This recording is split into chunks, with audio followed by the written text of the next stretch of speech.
Good morning po. Buti ka naman, may sakit. Dapat hindi na pumasok.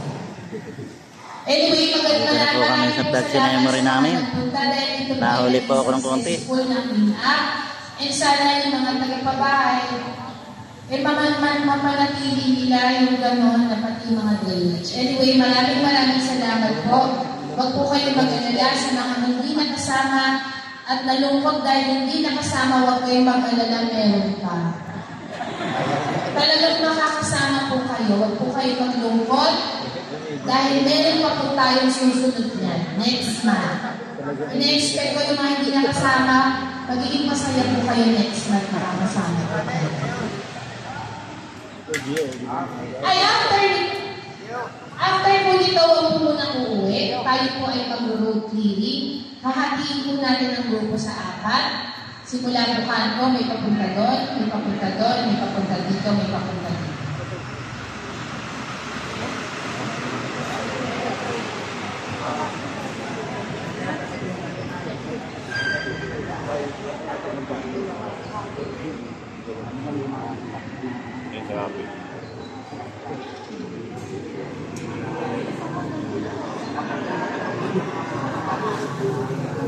Mga pugi dyan, tingin-tingin lang. Jerry boy, natutulog. Bigyan Randy, ang dagdag din. Okay, sa pabahay po tayo mag-road. Kaya mga motor, sama-sama tayo papunta doon. Maraming maratang din.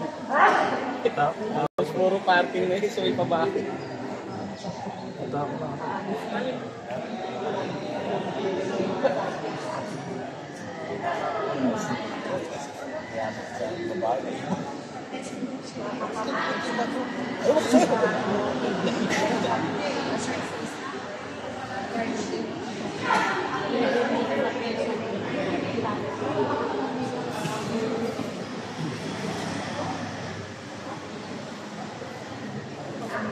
Ayan po yung mga kasama naming mga tanod.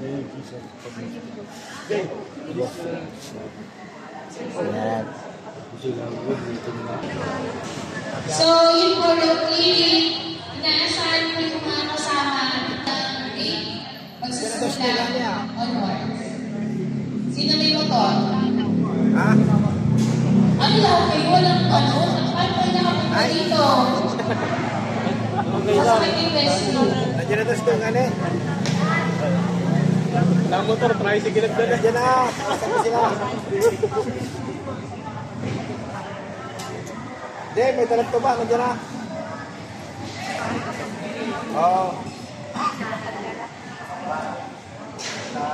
Anin yata magkasama? Yung babae na bigli hindi napakatagal po. Okay, paalala din po na ngayon po Marso ay Fire Prevention Month. Yan nga po ay pinuntahan ang kick-off ng ating mga barangay talon.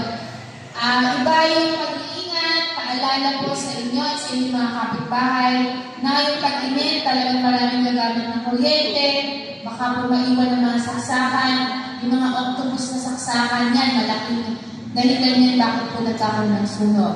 At dahil po dyan, nagkakalita po yung aming kapitana. ang aming munisipalidad, ipagkakaroon po ng Fire Olympics at ito po ay inaasahan na per barangay ay magpapadala ng 15 na maglalaro at magbibigay ng karangalan sa kanilang barangay. So yung pinakamagaling ng ating barangay sa paglalaro, padadala natin. Ano klase laro po? Maglalaro kayo ng apoy. Hey! Sino gusto ko ng apoy? Ayan. Raquel. Nasa ka kayo sumagal ng apoy? Apoy pa lalaroin? Kaya sinyasin ko ako ng apo. Apoy pa lalaroin? Para po sa 3 babae lang. The rest, lalaki. Tsaka isang news. Pag news si Rose Anlan.